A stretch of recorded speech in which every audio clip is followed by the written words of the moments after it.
তখন ঠিক রাত 12টা বাজে। আমি জানালার পাশে বসে গল্প লিখছিলাম। বাইরে তুমুল বৃষ্টি পড়ছে। বৃষ্টির শব্দে বসে বসে লিখতে বেশ ভালোই লাগছে। হঠাৎ দরজায় কে যেন ঠক ঠক শব্দ করল।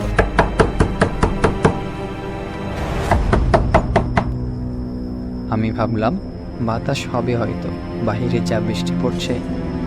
ও কিছু না, এই বলে আবার লেখার রাজ্যে হারিয়ে গেল।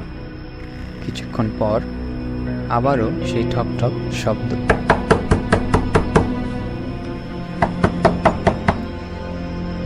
শব্দটা এবার একটু জোরেই আমার কানে আসে। আমি বললাম, আর ভালো লাগে না বাপু, এত রাতে আবার কে আসলো এ হতভাগার ঘরে, যাই দেখে আসে।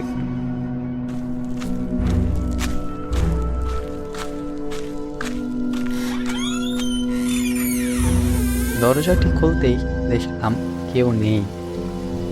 বাতাস আর বৃষ্টির বেগ ক্রমশ বেড়েই চলছিল। কাউকে না পেয়ে দরজাটি লাগিয়ে আবার বসলাম জানালার পাশে চেয়ারটিতে। তবে এবার আর লেখায় মন বসছে না। কিছুক্ষণ পর আবারও সেই ঠকঠক শব্দ। এবার শব্দটা যেন আরো স্পষ্ট। মনে হলো যেন কেউ একদম কাছেই দাঁড়িয়ে দরজায় হাত দিয়ে আঘাত করছে। আমি ধীরে ধীরে উঠলাম, পা টিপে টিপে দরজার কাছে গেলাম। দরজা খুলতে এক দমকা হাওয়া আমার শরীর স্পর্শ করল। আমি আশেপাশে দেখি কেউ নেই, শুধুই অন্ধকার। পেছনে ঘুরতেই এক অট্টহাসি আমার কান ভেদ করল।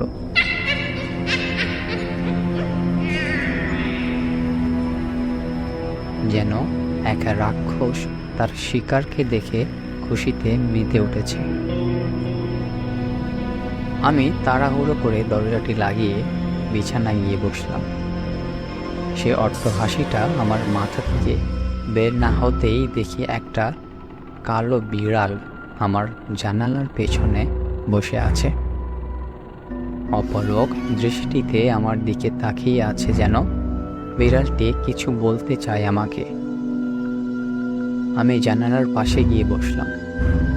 হঠাৎ বিড়ালটি বাতাসের সাথে মিশে গেল। চোখের সামনে এমন দৃশ্য দেখে আমি আতঙ্কিত হয়ে গেলাম। মনে মনে বলতে লাগলাম, কি হচ্ছে এসব? দরজাটি বন্ধ করে জানালার পাশে ফিরে এলাম। মাথা যেন ঝিমঝিম করছে। এসব কল্পনা নাকি বাস্তব বুঝতে পারছিলাম না। ঠিক তখনই বাইরের বৃষ্টি আরো বেশি হতে লাগলো। হঠাৎ ঘরের আলো নিভে গেল। ঘরের মধ্যে অন্ধকার নেমে এলো। আমি অন্ধকারে হাতড়ে সুইচ খুঁজতে লাগলাম, কিন্তু সুইচ খুঁজে পাচ্ছিলাম না। তখনই অনুভব করলাম কেউ যেন আমার ঘরে আছে। ঘরের মধ্যে কিছু একটা নড়ছিল। আমি বললাম, কে আছো ওখানে? কোনো উত্তর নেই। শুধুমাত্র একটা শীতল বাতাস আমার গায়ে লাগছে। ভয়ে আমার হাত পা ঠান্ডা হয়ে গেল। হঠাৎ ঘরে আলো জ্বলে উঠল। আমি তাকিয়ে দেখি ঘরের কোণায় এক মানুষ দাঁড়িয়ে আছে। মানুষটির চোখ দুটি লালচে জ্বলজ্বল করছে। আমি চিৎকার করে উঠতে চেয়েও পারলাম না।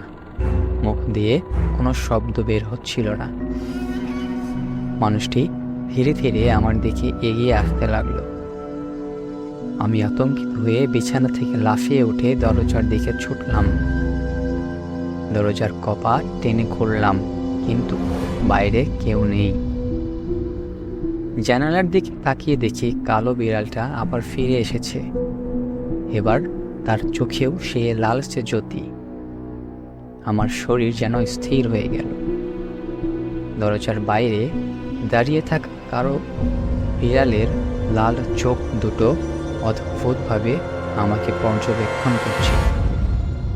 ঘরের ভেতরে থাকা সেই মানুষটি ধীরে ধীরে আমার দিকে এগিয়ে আসছে। তার প্রতিটি পদক্ষেপ যেন আমার হৃদস্পন্দনকে আরও জোরালো করে তুলছে। তখনই আমার মনে হলো কিছু একটা করতেই হবে। আমি নিজের সমস্ত সাহস জড়ো করে ঘরের এক কোণায় রাখা লাঠিটি তুলে নিলাম এবং তার দিকে আঘাত করতে গিয়ে দেখলাম কিছু অবাক বিষয়। লাঠিটি তার শরীর ভেদ করলে যেন মিলিয়ে যাচ্ছে। লোকটির শরীরটা এক ধরনের ধোঁয়ায় ভরপুর। এসব দেখে সে হেসে উঠল। তার হাসিতে একটা ঠান্ডা ভয়ঙ্কর সুর আছে। আমি মনে মনে ভাবলাম, এই ধোঁয়ায় কি কোনো কৌশল রয়েছে? এসব ভেবে আমি লাঠিটি দিয়ে পুনরায় আঘাত করলাম। এবার লোকটি হঠাৎ চিৎকার করে উঠল এবং ধোঁয়ার মতো মিলিয়ে গেল। ঠিক তখনই ঘরের মধ্যে একটা নীরবতা নেমে এলো। ঘরের আলো আবার নিভে গেল। আমি আবার অন্ধকারে হাতড়ে সুইচ খুঁজতে লাগলাম। হঠাৎ আলো জ্বলে উঠল এবং দেখি ঘরটি ফাঁকা। কালো বিড়ালটি এখনও জানালার বাইরে থেকেই দেখছে আমাকে। আমি জানালার দিকে এগিয়ে গেলাম এবং দেখি বাইরে বৃষ্টি থেমে গেছে। সব কিছু আগের মতো স্বাভাবিক মনে হচ্ছে। আমি বিছানায় বসে পড়লাম। শরীর এখনও কাঁপছে, কিন্তু এখন আমি জানি সাহস এবং দৃঢ় সংকল্প দিয়ে আমরা ভয়কে জয় করতে পারি। সে অদ্ভুত মানুষটি হয়তো কখনো ফিরে আসবে না, কিন্তু আমার মনে সাহসের যে আলো জ্বলে উঠেছে তা আর কখনো নিভবে না।